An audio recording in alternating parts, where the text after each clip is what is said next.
Hello friends, neighbors, and fellow VEDSies. First things first, thanks very much to Miss Zarves to making yesterday's video so that I could have a little bit of extra time to put together the question and answer video. And now, the question and answer video for all of your general math questions.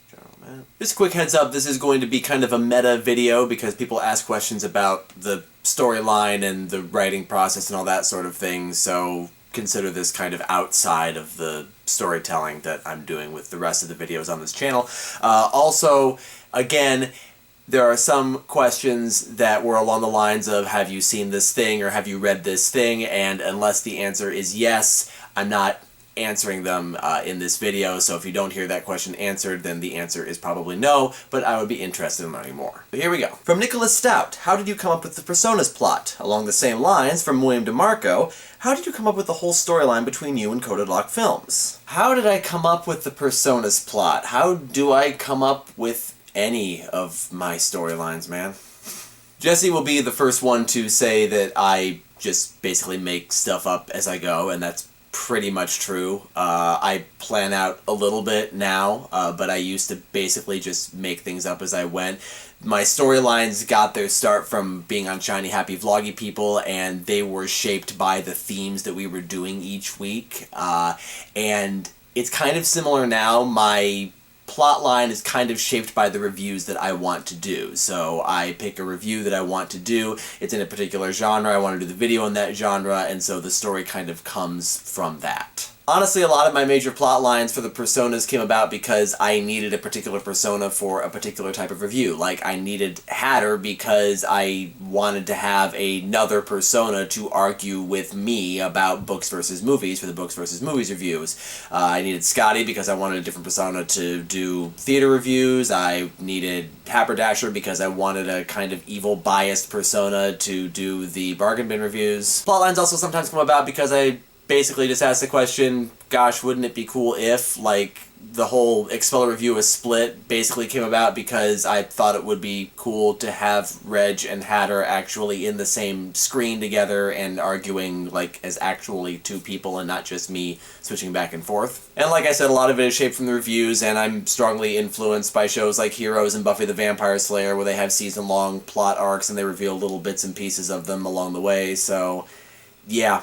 A little bit of everything, and I basically just make stuff up. As far as how I got involved with Coded Lock Films, my first involvement with Jesse was when I asked him to be a part of my Books vs. Movies review of V for Vendetta, I believe, and then the first video that I was a part of that actually contained story elements for both of our videos was the Watchmen Books vs. Movies review. But as far as our storylines interacting, most of that is actually on Jesse's end of the storyline. He's the one that usually comes up with the plot points that involve me, and so he would probably be the better person to ask about those things. From William DeMarco, what's the best and worst videos that you have ever made? I think I answered this in the past video, but I think my best video is still my Books vs. Movies review of Roger Rabbit. Either that or my Books vs. Movies review of Lord of the Rings, just because so much time and effort went into that one. As far as my worst video, I don't know, probably one of my really early ones where I wasn't really trying and didn't really know how to edit yet. From Bible Girl, you had alluded to working on old projects. Were you ever planning on posting the long ago Books vs. Movies Hunger Games collaboration video, or did that concept just die? I had really hoped you'd use some of the video I submitted for it. For those of you who don't know what she's talking about, a few years ago, I don't even remember exactly when, I suggested that I do a Books vs. Movies review of the Hunger Games where instead of me writing it and coming up with all the arguments and so on, I got my arguments purely from my subscribers and then put them together in a kind of subscriber-based Books vs. Movies review. And I did collect a lot of footage from that, including some from Bible Girl and including some from some other subscribers. And unfortunately, yeah, the concept pretty much just died. It was a big new idea at a time when I just really didn't have time for big new ideas. I barely had time for the big ideas that I was already familiar with. And it's probably the idea that I put the most into before I kind of gave up and let it fizzle out. I don't know whether it'll ever come back. I might someday dig back through the annals of my videos and find all those comments and videos that people left me and do something with them, but honestly, yeah, that concept's probably just going to stay buried, so I'm really sorry to Bible Girl and to anyone who submitted ideas for that particular project, but it's just kind of one of those things that just didn't go anywhere. From Tom Bowen, what are some of your favorite Doctor Who stories? I really like the classic Doctor Who 10 anniversary, The Three Doctors. That was actually the first Doctor Who episode I ever saw, and I really, really enjoyed it, and the interplay between the different Doctors. In fact, pretty much any episode that involves various doctors interacting with each other I'm probably going to like. As far as new Doctor Who, I really like the Season 1 story arc with the 9th Doctor. Just his whole storyline is really, really great. And pretty much any of the story arcs from the Russell T Davies era I really like. If I had to pick one favorite episode, it would probably be Don't Blink. From Simone Salvatore, or Salvatore, I'm not sure exactly, what book would you like to see get turned into a movie? Terry Pratchett's Nation, just because I think it's a really, really good story and one that would lend itself well to visual medium. What book do you hope never gets turned into a movie? Honestly, I don't think I have any one book that I hope never gets turned into a movie, just because I feel like if it's done well, you can turn pretty much any book into a movie. If I had to pick one, it would probably be If on a Winter's Night a Traveler by Italo Calvino, but I don't think that'll ever happen just because I don't really think it can happen. But then I've been wrong on that before, so who knows. If Percy Jackson was rebooted as a TV series, who would you want to direct it? Joss Whedon. Pretty much any fantasy-based TV series I'd want Joss Whedon to direct. What do you look for in a good adaptation? Mainly what I look for is for a basic understanding of what the book is trying to accomplish and doing what they can with that idea, regardless of what changes they have to make to adapt it to visual form. Are they staying true to the basic idea behind the book? Are you a fan of recent comic book movies? The Avengers, The Dark Knight, Man of Steel, Batman vs. Superman, Superman Squad, and if so, what's your favorite? Well, that's a pretty broad category of movies there. I liked The Dark Knight and I liked The Avengers. Those are probably my two favorites of the superhero movies that have come out in the last decade or so. I haven't seen enough of them, I think, to say whether I'm a fan of them. I know that the recent DC movies haven't been as well received, and I haven't seen any of those, so I can't really speak to that. But I do like the new Marvel Cinematic Universe movies that they're coming out with. I have been enjoying watching those. From Cadius234. Which persona is the easiest to play? Probably a tie between Reg and Hatter because those are the personas that are the most like me in some way. Which persona is the hardest to play? Arcana, just because I'm still kind of figuring out his character and I'm not really sure what direction I want to go with him yet. What other instruments do you play? Because I was a music education major in college, I had to learn how to play all of the instruments. In addition to piano, my main instrument in high school and college was the trumpet. I also am passably pretty good at the various brass instruments, trombone, French horn, baritone, tuba, and so on. As far as woodwind instruments are concerned, I could probably still get a sound out of them, but I don't think I remember any of the fingerings, so I couldn't play them with really any kind of proficiency. String instruments I could probably get along on okay, percussion instruments I could probably get along on okay, and I did teach myself to play both the guitar and the ukulele a few years ago, though I haven't picked up either one for a long time. From Coded Lock Films, as my primary creative collaborator, what would you say is the best thing about working with me and the worst thing? I feel like you've asked me this question before, Jesse, but I'll go ahead and answer it again. The best thing and the worst thing are both the same thing, and that's your attention to detail and how far you plan things out and how much you put into your stories. That's really great and really great for your stories, and I like that you put so much thought into them, and it helps me kind of stay current with my own universe and my own story. The bad part of that is that I don't do things that way, and so when we do collaborate, it sometimes gets a little rough with our universes coming together just because my style of storytelling is so vastly different from yours. That's more of a fault on my part than it is on yours, but yeah, there it is. If you could teach the internet one lesson, what would it be? The lost art of rational and informed discourse. What would you say is the most important aspect of being a critic? Well, the previous answer, and also just having a basic understanding for the opposite opinion for whatever you happen to hold for the thing. Like, if you really love the thing, you need to understand why people might hate it. If you really hate the thing, you need to understand why people might love it. This gives you a little bit more credence in your opinion, and you're able to address some of the counter-arguments. You've said in the past that your favorite books versus movies review was Who Framed Roger Rabbit. However, since favorite and best aren't the same thing, what do you think was your best? Well, from an editing and video making standpoint, I'm still going to stick with Roger Rabbit. But from an analytical standpoint, probably either Christmas Carol because of all of the different movie adaptations I put in, or Lord of the Rings, just because that was such a gargantuan task. You are given a magical bag. Within it you can carry 5 items of any size, weight, and shape anywhere you like, and the bag will never weigh more than a pound. You can only have 1 item of any type. For example, you can have 1 apple but not a whole bushel.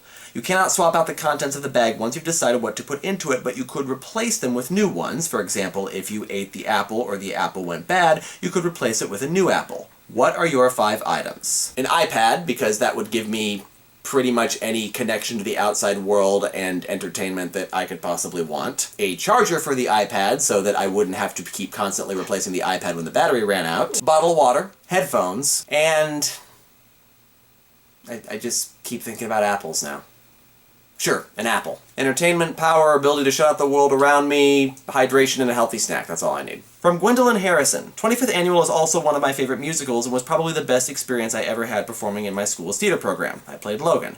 I was just wondering if you had an ideal role you'd want to take on in that musical, and furthermore, any other dream roles in plays/musicals you would love to portray. Well, Scottish Reviewer already answered the second part of the question in the first part of the Q&A, but as far as 25th Annual Putnam County Spelling Bee specifically, probably Leaf Coney Bear, although, honestly, I feel like personality-wise, I'm a little bit more like Olive. From a Kylie Williams, or a Kylie Williams, have you taken the, I don't know how to pronounce it, Ilvermorny sorting quiz? In which house were you placed? Yes, I have, and I am in Thunderbird. From Critic Corner, have you ever read any of Terry Pratchett's amazing Discworld series? If not, I highly recommend Mort. Thank you, I have read half of Hogfather. I read that in college, and I honestly don't know why I didn't finish it, because I was really, really enjoying it. Like, I remember really enjoying the book, but for whatever reason, I just never finished. From Katie Taberg, how do you structure your videos, especially your books versus movies reviews? Do you write the topic-focused content first or the persona content? How much of it is off the cuff, and how much of it is scripted? Katie, this question is going to take quite a while to answer, and so I'm actually going to make a separate video for the long answer to this question, but the short answer to this question is basically, the longer or more complicated a video is, whether it's a review or story content, the more likely it is I'm going to script it. I almost always script my books versus movies reviews and my from stage to screen reviews and that sort of thing, and I'm usually scripting my storytelling content now just because there's a lot of stuff I want to get out there, but occasionally I will do off-the-cuff videos as well, just not nearly as often. From One Martini 2, with the recent popularity of Pokemon Go, Pokemon seems to be having its gabillionth resurgence, and childhood me would have been thrilled. What were some childhood obsessions of yours that became popular later or on in your life? If nothing comes to mind, what childhood obsession would you want to join the mainstream culture? Honestly, I would really love for Myst to become popular again. I know it was really, really popular in its day, but it's kind of fallen by the wayside now and people don't really talk about it anymore. I would love to see a resurgence of the Myst world and the Myst games and just more out of that storyline. What is your favorite new thing that you've seen, heard, discovered, purchased, eaten this past month? I don't know if the slashes between each one of those meant that you want me to pick one of those to answer or answer all of them, so I'm just going to answer all of them. Seen Jesse Graff's amazing run on Stage 1 of American Ninja Warrior. Woo! Heard the somewhat most recent episodes of Alice Isn't Dead and Within the Wires, 2 podcasts that I can highly recommend. Discovered the podcast West Wing Weekly, which looks at an episode of The West Wing every week, going through the entire series. Purchased, I don't buy things. I do, but they're mostly food. And eaten, I mean, for a while we had Moondrop grapes in at the store where I work, and those were pretty good. As you certainly know, the best spellers don't necessarily win the school or county spelling bee. What were the words that made you lose your spelling bees in grade school? Mine were vulgar, impromptu, and fluoride. In 5th grade, I went out on the word tallow. I spelled it with 1 L instead of 2. In the 6th grade, I actually won my school spelling bee and went on to the district spelling bee, only to be the first one to go out on the word auditorium. Auditorium. Place where I've spent a good chunk of my life. What is the food or drink that you cook, bake, or otherwise prepare when you want to impress somebody? My wife and I have this dish that we make when we want to impress our guests, and it's penne pasta and sausage and sauce all mixed together and then put in a casserole dish, and then with provolone cheese melted on top of it. It's really good. What language other than English did you learn in school? What was your opinion of your school-based foreign language learning experience, and if you could do it again, would you change anything? I took 3 years of Spanish in high school, and while I don't remember a lot of the actual Spanish language, I do remember a lot of the learning about the Spanish culture that we had in that class, and I think that's probably what I would change, is to put more emphasis on learning about the culture of the particular language that is being learned, and less emphasis on the language itself. Which show and cast, past or present, would you like to see live, then get a backstage... Hamilton. You want to let me finish? Sorry, go ahead. Then get a backstage tour with the actors to see all the behind-the-scenes stuff. Hamilton. The answer is Hamilton. What is the book at the bottom of your to-read list? As in, you've been meaning to read it for a very, very long time, but for one reason or another it ends up getting moved down the list in favor of other books instead. You just pretty much described my entire reading process. At this point, probably Silmarillion, which I started reading last year sometime, and haven't really gotten past chapter 4 or 5. That or Catch-22. Now that you've been married for over 2 years, what are some things about marriage that you didn't know before? Is there any advice you would give to pre-married Matt? I mean, for me, the experience of marriage has pretty much just been the experience of sharing my life with another person as fully as I have with Alicia, and if I were to give any advice to pre-married Matt, it would be, if you ever think you can get away with something, you can't. How is Shadow? Sleeping under the desk. Thanks for asking. From Scratching Cat, are you ever coming back to VidCon? I want to. I really, really want to. I would also love to come to some of the other cons that Hank Green is putting together, especially NerdCon Stories, although apparently that's probably not going to happen after this year, which is a real shame. But yeah, it's just timing and finding the money and finding the time to get all the way over to wherever the cons happen to be at this time. So yeah, I really want to, and I hope that I'm able to come back someday. We'll see. From Mystic Destroyer 13, did you ever expect Banking 8408 to get this popular? When did you first realize that you had a fan base or a following? Well, I don't know that I would consider Banking 8408 to be popular, per se. I have over 8,000 subscribers, and my videos get an average of like 200 to 300 views. I don't know if that would really be popular, but I definitely wasn't expecting to have as many people watching as I know are watching now. I don't know when I first realized I had a fan base. I kind of want to say it was the first time I got a troll comment, but I don't really think that was it. It was probably sometime after I started doing books versus movies reviews, because that's really when I started drawing in more and more subscribers. I think the first time it really fully hit me is when I said that I would do the books versus movies review of Twilight if I got 1,000 subscribers, and then Karen Cavett worked overtime to get me those 1,000 subscribers and get more and more people to subscribe to me so that I would do that review. And then, of course, I did end up doing that review. May I have $5? I don't see why not. I mean, I'm not going to give it to you, but I'm sure someone will.